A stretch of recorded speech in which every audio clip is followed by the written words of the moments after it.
Eastern Police District nagsagawa ng Salamat Kapatid Program para sa 4 na retiree na nagbigay ng serbisyo publiko at sakripisyo sa bansa.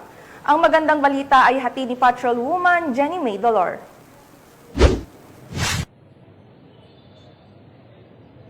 Apat ni retirees ang binigyang parangal sa Salamat Kapatid Program ng EPD sa araw ng kanilang pagre-retiro. Ang nasabing programa ay pinasinayaan ni Police Brigadier General Aden Tupas Lagradante, District Director ng EPD, kasama ang iba pang opisyal ng EPD at dinaluhan din ito ng mga pamilya ng mga nagretiro. Ang 4 na retirees na binigyang parangal ay sina Police Executive Master Sergeant Marlon C. Climacosa mula sa Mandaluyong City Police Station, Police Executive Master Sergeant Edmond S. Baclig ng EPD DMFB, Police Senior Master Sergeant Jake E. Salcedo at Police Staff Sergeant Pasita Opura na parehong mula sa Pasig City Police Station.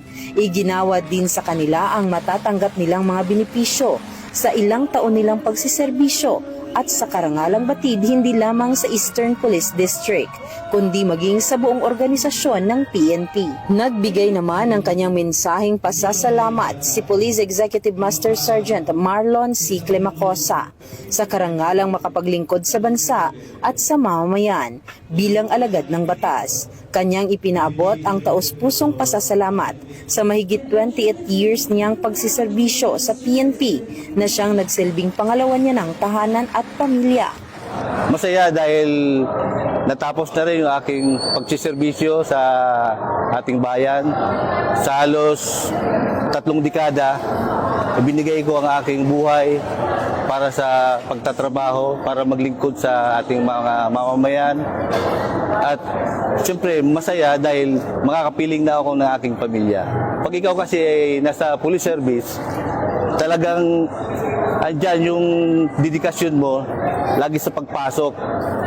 May mga times na kailangan ka sa inyong tahanan pero wala ka. Salamat naman at yun ay naiintindihan ng aking may bahay. Ang mensahe ko naman sa ating mga kapulisan, sa pagtsatsaga, maaabot mo rin, mararating mo rin ang minibit mo sa buhay. Na matatanggap po yung karangalan ba na pagsiservisyo mo sa bayan. Sa inyong pagre-retiro, ito'y hindi katapusan kundi panimulang yugto ng inyong buhay. Saludo ang buong kapulisan ng Eastern Police District sa inyong serbisyo at paglilingkod sa ating bayan. Mula dito sa Eastern Police District, ako po inyong Police News Network Correspondent, Patrolwoman Jenny Dolor, alagad ng batas, tagataguyod ng Balitang Pulis.